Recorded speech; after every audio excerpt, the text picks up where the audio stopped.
चल के रोइबू की चूल्हे बासन करबू। जाओ वही रोवा, हम ना रही तो घर गए को काम तो से सपरा वाला ना हव।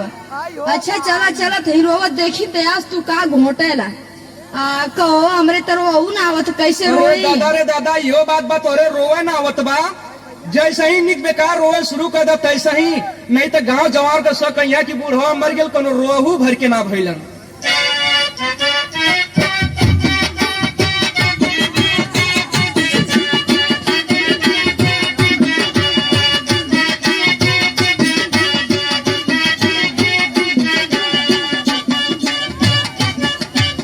बुढ़ाई में इतना उधैले रे बुढ़ावा, उधैले रे बुढ़ावा, मेरी से पतोहिया बनवाले रे बुढ़ावा।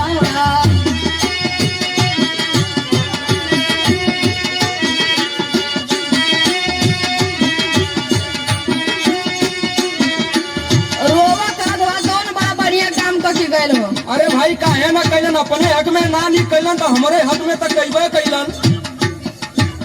5 बीघा खेत दे के हम अकेली आइले, अरे हम अकेली आइले, आज मोके छोड़ी के पड़ैले रे बुढ़ावा।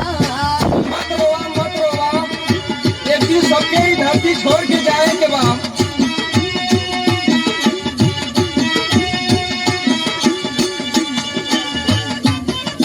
हम वही के रहल काहे मोसे ना बतावले, अरे मोसे ना बतावले, नहीं ये रजैया फेंकवाले रे बुढ़ावा। अरे भाई इतना सब जानत त काहे के मरवा करत।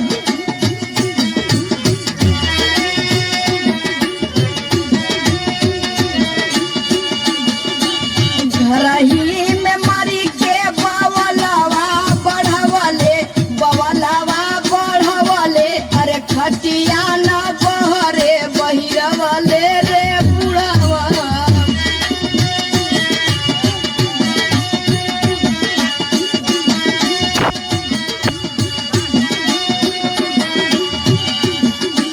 कलिए कमे हदी मोह हाथ में लगावलो, अरे हाथ में लगावलो, वही हाथे घरवा पोतवले रे बुढ़ावा।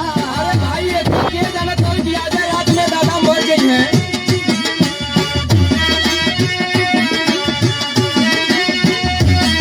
देखा जब होकर का मम्मी अब बहुत हो गए पागल मत बना, एकदम कुछ सबूर करा। माला बाबूजी चल गइलन, धीरे धीरे भुला जाई। जनी रोवा